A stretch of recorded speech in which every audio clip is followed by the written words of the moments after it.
I've had my service dog through an organization for about almost 3 years now, and I just wanted to show a video of what that process looked like. I didn't know what I had to do to get a service dog or even apply. Obviously, it was my first service dog. Google is a great thing, but I thought I would make a video of what I had to do. There are two options to getting a service dog. You can either do it yourself, so owner trained, or you can go through an organization like I. Through a bunch of research, Googling, and asking people, found a website called Assistant Dogs International. The website under mission says ADI is a member-centric organization leading a collaborative global community dedicated to the highest standards and excellence for human-dog partnerships. Vision: creating a world without barriers through exceptional human-dog partnerships and supporting global networks. Like I said, I did a lot of research, and you can actually go onto the website and it'll have a tab saying looking for an assistance dog. You'll find here it says find an ADI member in your area, and it says please read the information below. So obviously read that, as I did as well.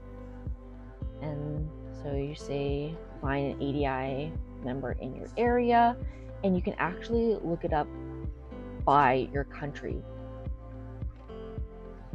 So I'm in Canada, so I went to Canada, search. There's quite a few different service dogs out there. There's guide dogs, there's service dogs, there's autism dogs, hearing dogs, PTSD dogs. There's a bunch of service dogs. I have a mobility service dog. On the website, there are different brackets. So in Canada, it says autism dog services. It says the address where this organization is from, what kind of assistant dogs are trained, disability served, general use, demographic served. A lot of these places only serve within a certain community, so I would obviously double check that where you're getting a dog, you're able to apply for a dog within that area. So there's quite a few in Canada, which is amazing. I am so lucky to have options like that for a service dog. The organization I got my service dog from is Pacific Assistant Dogs Society, and they are in Burnaby. So it says assistant dogs trained, hearing, service, disability served, mobility, PTSD/military. It says view contact info. You just click there and it says email us. You can go to their website. ADI is such a great tool for people who are just learning about service dogs and wondering what kind of service dog you need. I will say that when I was applying for a service dog, I applied at several different businesses. I did a bunch of interviews. I'm really grateful that in this process, I got to learn of what kind of service dog I wanted, what they were offering me, and what I didn't want. I did an interview with a service dog faculty that was not aligned with my morals whatsoever. And I said, I just can't, even if they gave me a dog for free tomorrow and this dog could do backflips, I don't think I could. I mean, I know for sure that I wouldn't accept this dog from this company because I just didn't align with them. Felt wrong to have one of their great dogs when a handler isn't very excited to represent the company, because when you do have a service dog, you are basically a walking poster for this company as well, because people are going to ask you, oh, where'd you get your dog from? Because if you're in the area, there might be puppy raisers in the area and they might know your dog, or they might know of the foundation that you got your dog from. You want to be a proud handler, also want to know a lot about the organization that you got your dog from. Like I said, people are going to come up to you and ask you lots of questions, how maybe they can get a service dog and what should they do. I highly recommend you do a lot of research, interview a lot of different places. I even interviewed for people in United States. I applied with them, and yes, I could get a dog through them even though I wasn't in that country. I think there were different paperwork. PADS was my number one choice for getting a service dog because I aligned with them, with how they train, what they, oh, there he is. Please don't take a poo. Their workers, how they are, like what they stand on. And I was insanely excited that I got accepted into the PADS program. When you receive your dog, the process of how it happens is you apply for the dog. It's probably going to take months or even years for your application to even go through.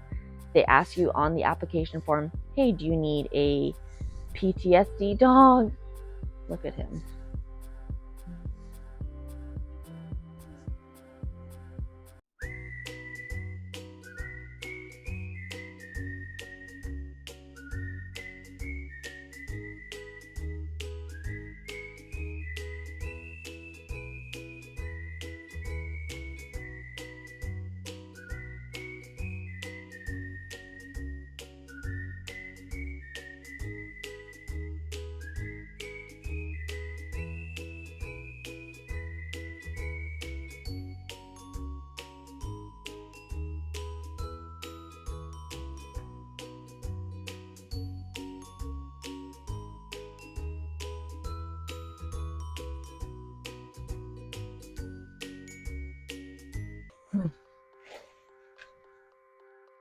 As you can see too, my dog is a big doofus and he still gets to be a dog. He loves working. He is a lab, so he is always ready to please. I'm just so grateful that I got a PADS dog because to me, they are the best of the best dogs. I am so grateful that they chose me to be a handler. So when you apply for a dog, you have to get the application, and within the application it says, hey, what's your name? What's your disability? What do you expect from a dog?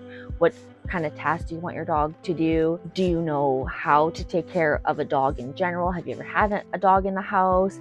Are you aware of all the responsibilities of just having a dog, not even just a service dog? Before I got sick, I was actually in the vet medicine world, so I am quite familiar with dogs and body language, behavioral, medical stuff. So I was pretty comfortable with all the training and everything that they threw at us. You fill out the form, you send it in. It might take months or even years to get your application through. Got an email from PADS saying, hey, you've now gone to the next level of the service dog training. Please talk to your doctor to make sure that you are medically fit to handle a dog and be responsible for a dog. So I did that. I got a medical done by my doctor. Took a couple months, and then they actually got back to me and said, hey, okay, we have a dog ready for you. I actually have a video of how TEEB training went. So if you want to watch that video, I think it's in my, I don't know how to be like, click right here. I don't know how to do that yet. So you'll just have to scroll through my videos. It's at the very bottom somewhere. It was a lot of work. Like I said, I was in the vet medicine world before, so I am quite familiar with behavior and training and positive reinforcement and what to watch for if your dog's sick and grooming and all that kind of stuff.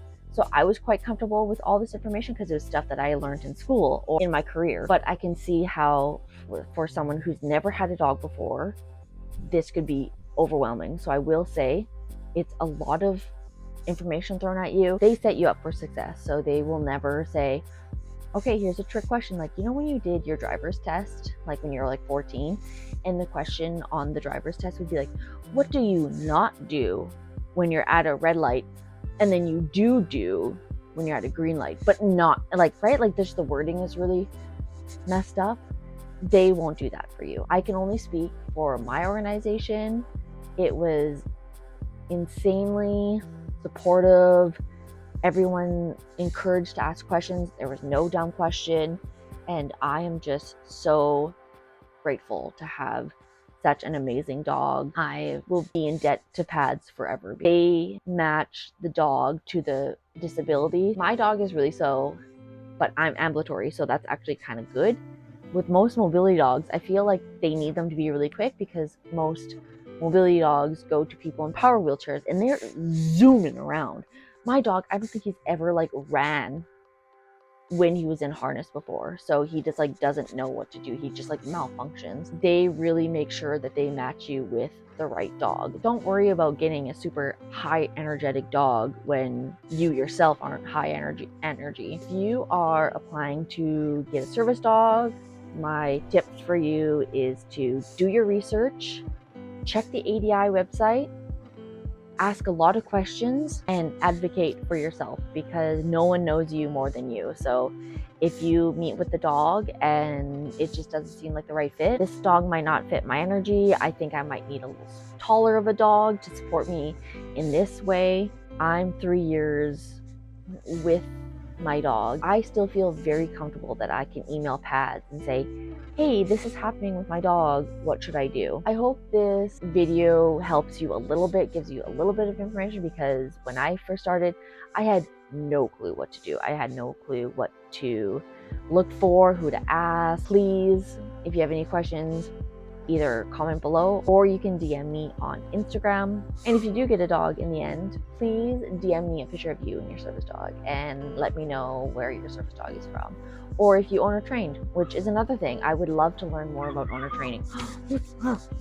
Another thing that I want to say is that you are so deserving of a service dog. If you're thinking about getting a service dog, don't question it. If you need a service dog, you need a service dog. Don't feel like you don't deserve it, because that's exactly how I felt when I got my service dog. Is I felt like he was too good for me, and I was like an imposter of like having a disability and needing a service dog, because I was like, oh well, I could do that.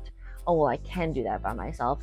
No, having a service dog has made my life 1,000 times better, and I don't know where I would be right now if I didn't have him by my side constantly. We learned a lot, Divas, because you know what? Like I said, I knew nothing before getting a service dog, so hopefully this helps.